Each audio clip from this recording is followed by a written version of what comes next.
คือกระยาตลาดมาเผยเกี่ยวกับแก้วการให้การปฏิบัติของประเทศเราที่กำลังลุกขึ้นและเก่งแก่ในข้าพลานสวรรค์จนปัจจุบันแต่เขาผู้หักหน้าเอาพระเจ้าเดิมให้ผู้มีของพระของชาติปฏิบัติของหน้าที่ทุกชาติ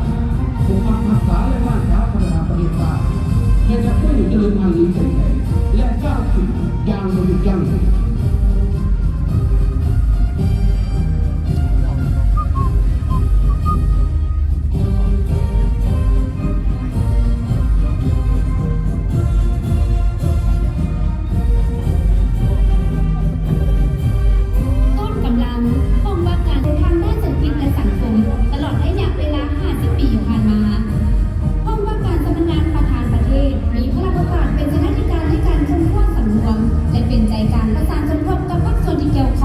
ในการจัดเตรียมและบริหารให้แก่การเคลื่อนไหวเวียดนามของประธานประเทศของประธานประเทศอยู่ทั้งภายในและต่างประเทศในการปฏิบัติสิ่งหน้าที่ตามที่ได้กำหนดไว้ในรัฐธรรมนูญและกฎหมาย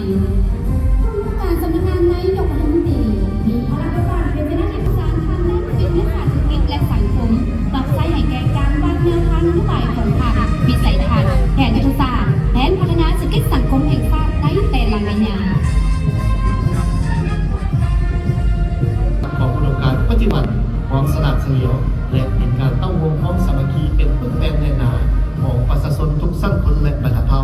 นำพาประเทศชาติไปสู่ความเจริญรุ่งเรือง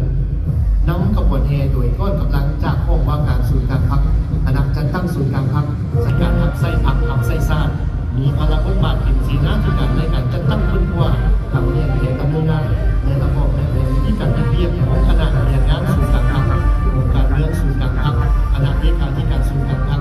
ทำไส้ศูนย์การพักในการเชื่อมซึ่งและการขยายพื้นที่ของส่วนใหญ่ของพักคนพวกให้ศูนย์การพักออกมาที่สีนำต่างๆเป็นสีหน้าที่การเกี่ยวกับเรื่องงานโทรศัพท์พักพนักงานรัฐกรพนักงาน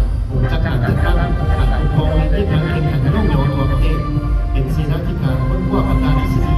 มูลเชื่อแนวทางปฏิบัติของพรรคโอซาและปรับปรุงพัฒนาการนำพาผู้มองขันยุทธศาสตร์ให้เติบโตเข้มแข็งเกิดเป็นต่อไปคิดปฏิบัติที่ทำป้องกันเพื่อสืบต่อเป็นบริษัทพนักงานที่มีคุณภาพอาหารไก่โซนผู้มีหารยืนยงในปฏิบัติของ